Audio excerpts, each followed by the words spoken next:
2019पर्यंत कुठलीही पूर्वपरीक्षा मी पास झालो नाही.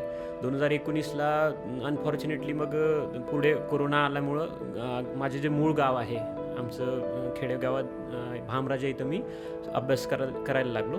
तिथून मी घरी संध्याकाळी सायंकाळी 6 वाजताच्या दरम्यान आमच्या गावाच्या वेशीवर जाऊन बसायचो, ज्याच्या बाजूला एक स्मशानभूमी आहे. तिथे कोणी फारसे लोक कोणी येत नाही. मग सुरुवातीला म्हणजे PSI माझं फोकस नव्हतं, कारण मला एक सेटल जॉब हवा होता, कारण म्हणजे पुढं अभ्यास करायचा होता. आणि 130 मार्क्स असूनसुद्धा फायनल सिलेक्शन झालं नाही.